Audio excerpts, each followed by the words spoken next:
So what's next for Pervez Musharraf? Can he still make a comeback? Does the general even want to return to Pakistan? Back in 2017, I'd interviewed the man himself. General Musharraf was very confident then. He believed that he still enjoys the support of the public in Pakistan. He even wanted to contest the next election. Does he still have a card up his sleeve? Here's a slice of that conversation. General Pervez Musharraf, good to have you on the show, sir. Thank you. Some say that you probably overestimated your popularity when you went back. I overestimated the support that I would get from some political people or political parties. And that didn't happen. But otherwise, my popularity had gone up. I think my assessment was correct as far as my person was concerned. How do you judge that? I judge it through people who come and meet me. And I'm very realistic about it. I'm not unrealistically self-centered. I do believe in very correct assessment of myself. I do believe that you should never overestimate yourself, but you must also never underestimate yourself. So I try to make a very frank, very fair, correct judgment of myself in the eyes of people through contacts and my judgments. If one is practical and one is realistic and one is, one has no egos about himself, he is not conceited, one can reach a good assessment of oneself. What do you say to those who say that the man who was once Pakistan's chief strategist was done in by Facebook, that you looked at your popularity online and it was probably inflated? No, I don't think so. That's not the case.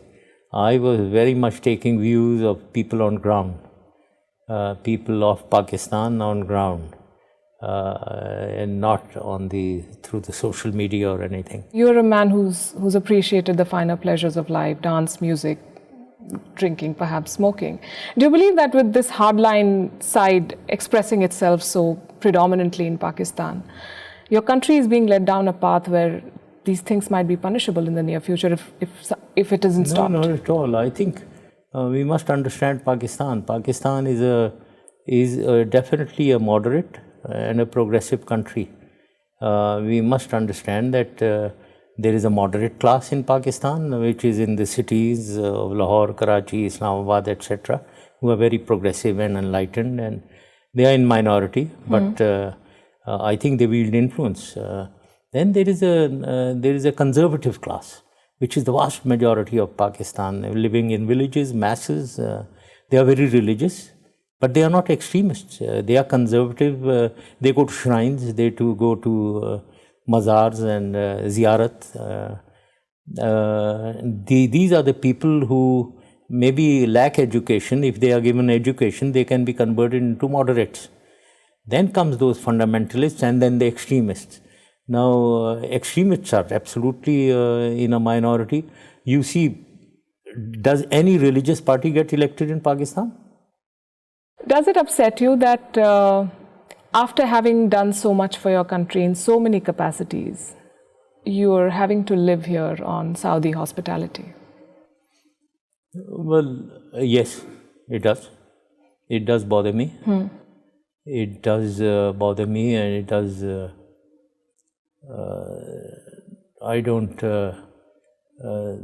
We have to do a lot to improve the judicial system in Pakistan.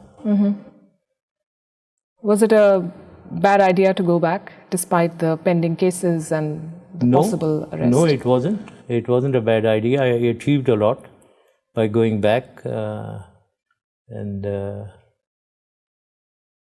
showed that I'm not out permanently. I will go back.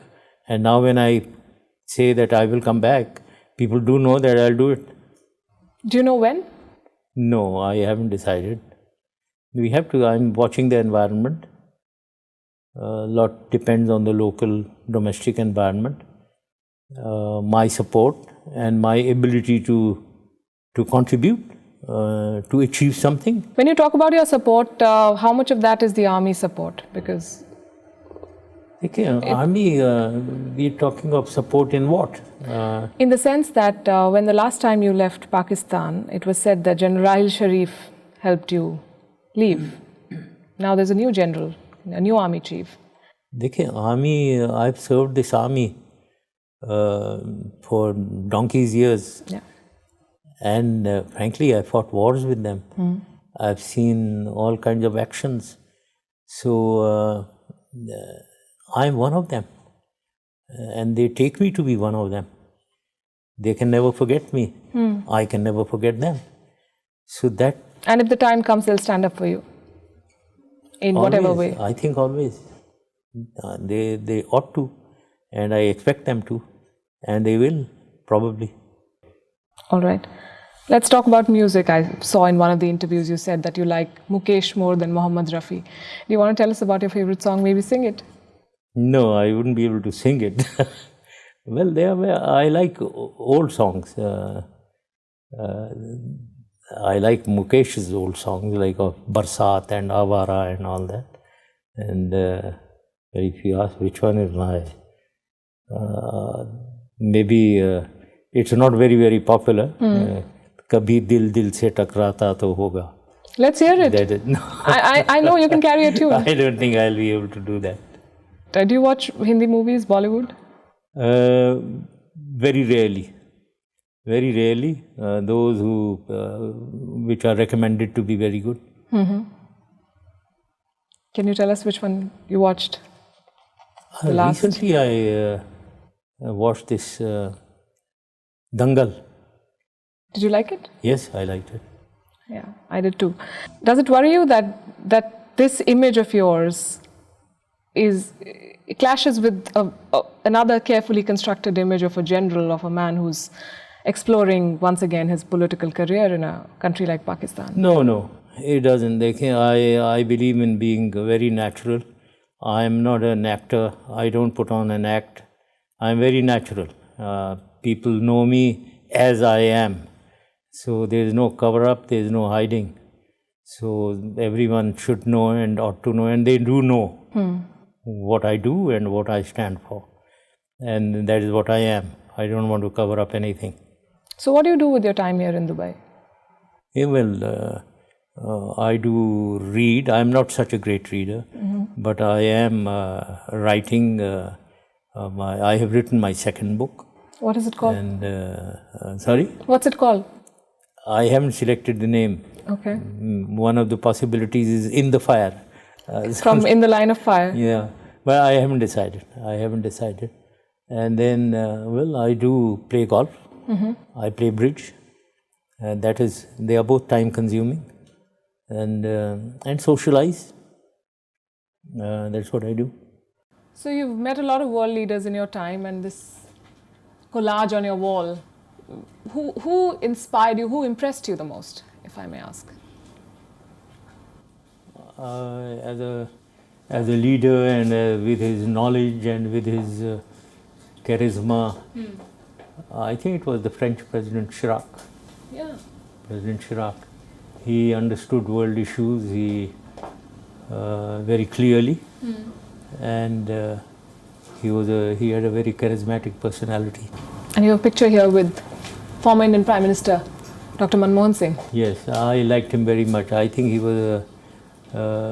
was a man for peace. He wanted to have peace, and that is why we were moving forward. And he was a very, very likable person. And the current Prime Minister, we've been saying that the two countries have the best shot at striking a peace deal under the present dispensation. Would you agree? If the current Prime Minister wants peace, yes, he is in the best position to go for peace with Pakistan. But he doesn't want it. That is the problem. So you think no picture with the current Pakistani Prime Minister? With the current Pakistani Prime Minister, no, I wouldn't. If it was there, I wouldn't keep it here. This one's interesting, with Hamid Karzai as well. Yes. Okay, if you were to add to this collage, would you like a picture with Prime Minister Modi? No, I don't mind. I don't. He's a leader of India, and if I am the leader of Pakistan, that is perfectly fine. There is no problem. Right. The Indian Prime Minister is touring the world, meeting world leaders, and has, he has a standing now in the international community, whereas the Pakistani Prime Minister is embattled in a lot of internal issues. Is Pakistan losing the race, if I may call it the race? Well, yeah, I would agree. Our Prime Minister is too involved in Panama leaks, his personal involvement in that, and we are losing out on the diplomatic front internationally. And India has taken leaps after Modi's election? Sorry, I didn't get it. India has made a lot of progress in that direction? I think so, yes. India has. Because I think Modi is definitely much more active internationally.